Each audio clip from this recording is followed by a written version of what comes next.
Hi everyone, welcome back to Chem Help ASAP. In this video, we are going to be naming ionic compounds that contain transition metals. Now, transition metals can be a little bit tricky because usually they have multiple oxidation states or multiple charges. So, for example, the metal platinum can commonly have a charge of 2 plus or 4 plus. However, there are exceptions to this rule, the most common case being silver, which always has a charge of +1. The key here is to communicate to the reader accurately which compound we are talking about that. And of course, we do that with the name. So let's see how this works in our examples. Okay, let's first go over our rules as we're naming these ionic compounds with our transition metals. The first rule is just like when we're naming any ionic compound, we are going to name the cation first and we are going to use its elemental name. Our second rule is that we are going to specify the charge on that metal or the oxidation state, and we are going to use Roman numerals to specify that charge.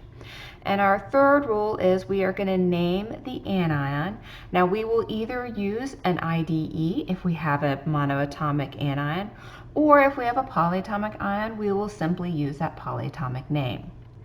Okay, let's work through our first column. We are going to start with the molecular formula and we are going to give the name.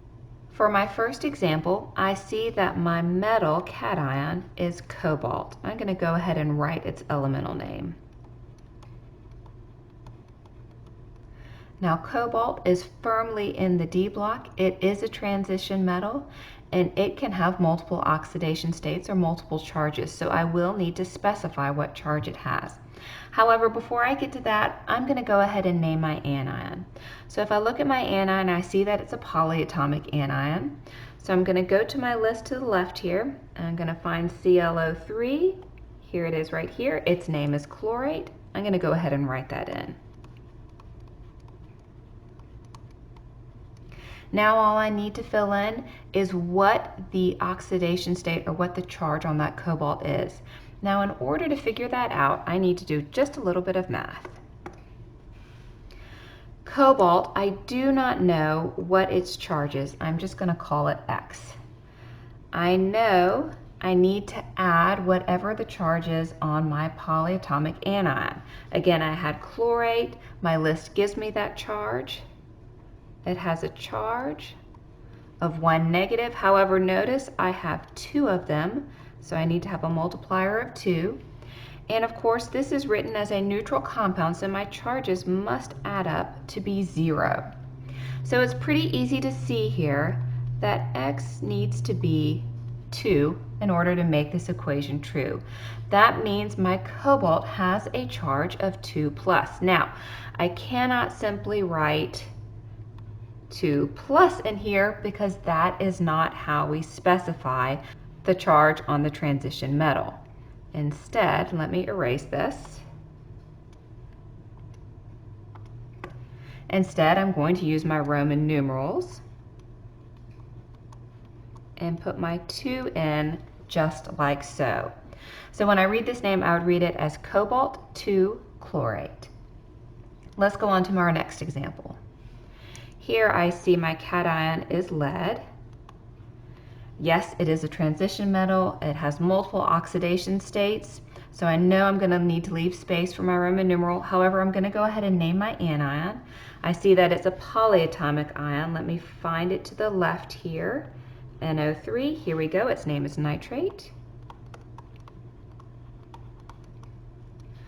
Now to figure out what the charge is on that lead, I switch to my green to do some math. Again, lead, I do not know what it is, but I'm going to add to it the charge on nitrate, and I have 2 of those. Again, I have made a neutral compound. So you can see, again, pretty easy.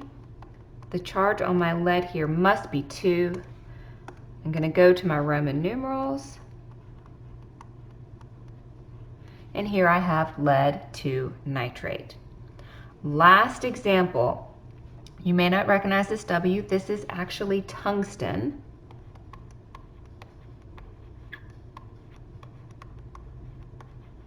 Yes, it is a transition metal, so I'm going to leave a space for my Roman numeral.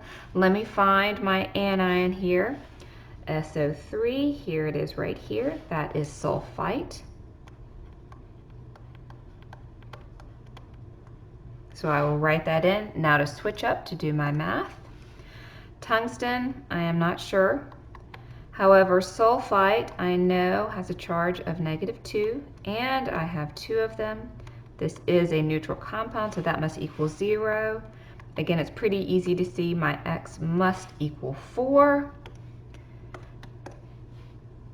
Therefore, I have tungsten 4 sulfite. Okay, are you ready to switch gears and go from the name to the molecular formula? You'll find this maybe a little bit easier. My first example is iron 3 chloride. Okay, so my iron I know is Fe. My chloride I know came from chlorine. That's pretty easy. Now I just need to figure out how many of each of these atoms I have. Now the temptation here that I see often is students will take this 3 here and immediately translate it to 3 iron atoms. But remember, those Roman numerals do not refer to how many iron atoms I have. They refer to the charge on the iron. So that iron has a charge of 3+. If I take a look at my chloride, again, I can get that charge from the periodic table. It must have a charge of 1-. Now I need to do a little math and make my neutral compound. So I'll switch to my green. Here is my iron. I'm going to add to that my chlorine. And you can see if I add these up right now, I have an overall charge of 2, which I do not want. However, if I put a 3 as a multiplier here, I now have a neutral compound. This means that I have 3 chloride ions. Now let me rewrite this without the charges and a little neater. This would be FeCl3. That is iron 3 chloride. My next example is tungsten 4 carbonate. So tungsten symbol I know is W. Carbonate I recognize as a polyatomic ion, so let me move to my list to the left and find carbonate. You can see it's right here, so I'm simply going to write CO3. Now I'm going to put my charges in. According to the name that was given to me, I can see that tungsten has a charge of 4+. My carbonate, I know from my list of polyatomic ion, has a charge of 2-.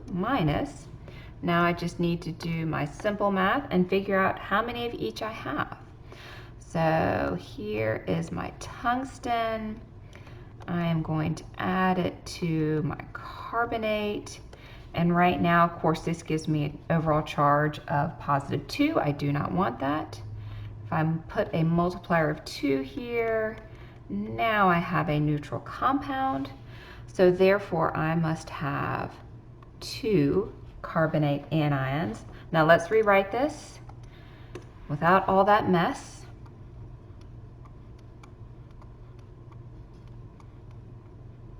Here is tungsten 4 carbonate. Okay, last example, lead 4 oxide. Lead, of course, is Pb. From the name, I know that it has a charge of 4+. Oxide comes just from oxygen, and from the periodic table, I know that it has a charge of 2-. Let's switch up to my green for my math. My 4, I'm going to add to that my -2. Again, you can see just like before, this is not a neutral compound, but I can make it a neutral compound quite easily. Now I just need 2 oxygens. However, this time I do not need parentheses, so that is good. And let me rewrite my compound a little bit neater. There we go. This is lead 4 oxide. Again, if you are using crisscross, make sure you're using crisscross accurately.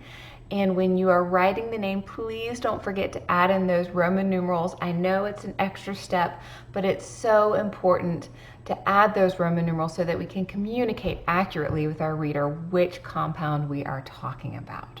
I hope you found this video helpful, and thanks for watching.